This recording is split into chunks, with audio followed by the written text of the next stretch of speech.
Welcome to the RavensSpace YouTube. My name is Jason, and this is the RavensSpace Daily for June 8th, 2017. Thank you guys so much for joining me today. We have 3 great news stories. We're going to hop right in.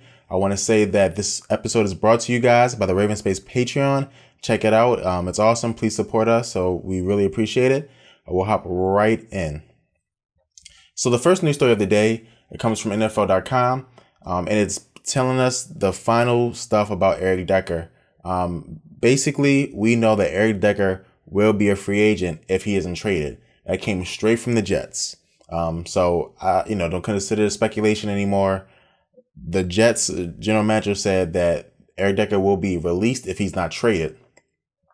So now that means Eric Decker has the potential to come into the Ravens. I saw another article on ESPN that said that the Jets called the Ravens and wanted to trade Eric Decker. I don't think a trade will happen. But now that I look at it, now that it's either a trade or release, what that tells me is that they're going to take a cheap price for Eric Decker. So we don't know what the price they're going to take. But if you're going to release him, you'll take a 6th round, right? Just, get him off our hands type thing. Now, the only thing that might hold up the Ravens is that depending on Eric Decker's contract, it'll be an issue, right? Because if they release him, and then they sign Eric Decker for a lower price, it'll be better than if they just take his big contract on through a trade. So you don't know how the Ravens are going to move on this one. But now it looks like the wide receiver market is kind of opening up. You don't have Victor Cruz available anymore, but you still have Anquan Boldin. You still have Jeremy Maclin, which is our next story. And then you have Eric Decker.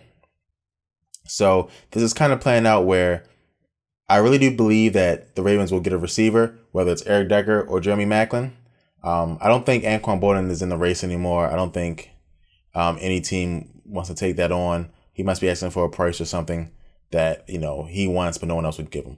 But I think the Ravens, by the end of this offseason, will have Jeremy Maclin or Eric Decker.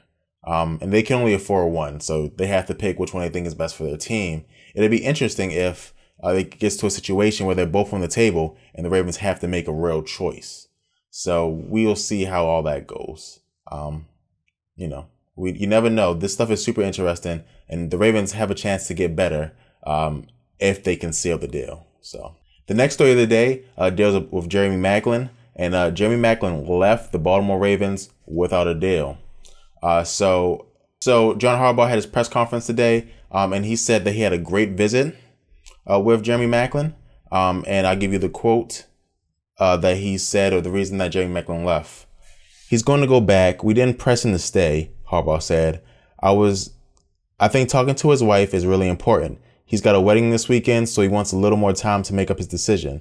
The main thing is you want guys to be happy. If they come here or wherever they go, you want them to look back and say, I made the best decision of my life to do that.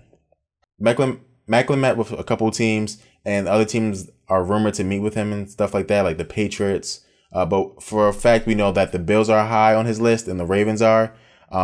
And the more I think about it, Jeremy Maclin will be good on any team. It would be a good signing for any team. So if the Ravens sign him, it would be a good signing for the Ravens. But I really do like Eric Decker. They're both injury prone, so it's picking your flavor, right? So you want that big body receiver who may be slower, you take Eric Decker. If you want that fast receiver, who is a smaller type guy, you take a Maclin. So I wouldn't be mad at anyone. And my preference is to have that big receiver, especially since we don't have a dominant tight end. But, it's anything. Just wanted to let you guys know that he did leave. He does have a wedding to go to, but he'll make his decision sooner rather than later because he wants to get with the team and go through camp and different things like that. And then the last article of the day is a fun article, comes from the Bleacher Report, and they ranked every position battle for every NFL team and which one is the best position battle, like the biggest position battles for each team. And for the Baltimore Ravens, it's Marlon Humphrey versus Brandon Carr. And so we know that Brandon Carr was brought on to help shore up the defense. The biggest trait that at his press conference, if you guys saw it, was that he was always available, right? He never got hurt. That was one of the biggest traits. And some people can look at that like, when your biggest trait, when your best ability is availability, that's kind of talking about your talent in a negative way.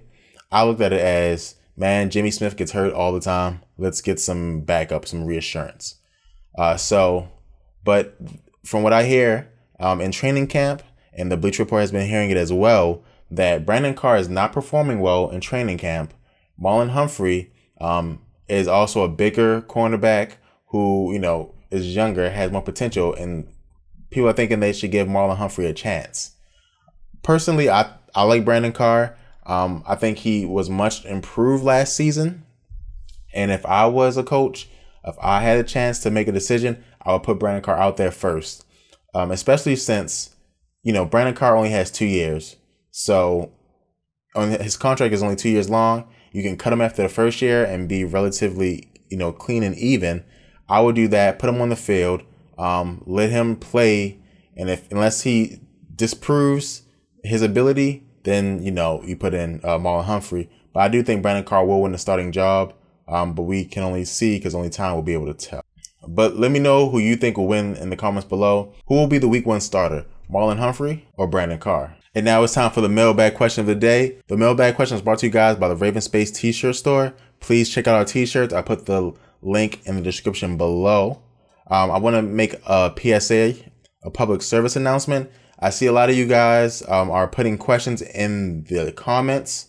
That's 100% fine if that's what you want them to be. If you want other community members, to, hit on those, if you want me to go in there. Now, some of them I won't answer because a lot of them that you guys sent in, people sent it in mailbag form. So they sent it into the email address, TheRavensSpace@gmail.com. And I don't want to answer it there and then answer it on the mailbag or on the later Ravenspace Daily. So please, please, please, please, I will answer you guys in the comments. So please keep commenting. But I just want to let you guys know, if you put a question there, the reason I might not answer is because someone else sent that question to mailbag. So let's hop into this mailbag question. And it comes from Grant. Grant says, do you think Nico Siragusa will earn a starting job by the end of the year? Thank you so much, Grant. And my answer is no. I do not think he'll earn a starting job. And it's for a couple of reasons. The first reason is because at the guard position, he has to beat out Alex Lewis or Marshall Yonda. I don't see him doing either of that. And let's say they move Yonda out of the tackle, then he has to beat out John Urschel. I also don't see that happening either. The best way he can get on the field is either if he becomes a center or he becomes a right tackle, because I do think that our center position is more open than any other position. And I do think that James Hurst, of the players who, have played in games before, I think he is the worst of those. So I think he can, if he can move to tackle, I think he can compete with James Hurst. I wasn't impressed with James Hurst when he's in the game. And I think he makes Joe Flacco nervous out there. And though he's not good against the bull rush, which makes quarterbacks nervous because that's like the first move you learn in, high school, right? So we'll see. I don't think he will. Again, I think him and Illuminor will take some time to mature, but I think they really could have a John Urschel type thing or James Hurst where they're on the team for a while, someone gets hurt, players leave and they step up. So we shall see what happens. Thank you guys so much for watching this video. Thank you, Grant, for sending in a question. I appreciate it. Please subscribe to the TheRavensSpace on YouTube if you're not subscribed. Follow us on our different social media. Support us on Patreon. Thank you guys so much, and go Ravens.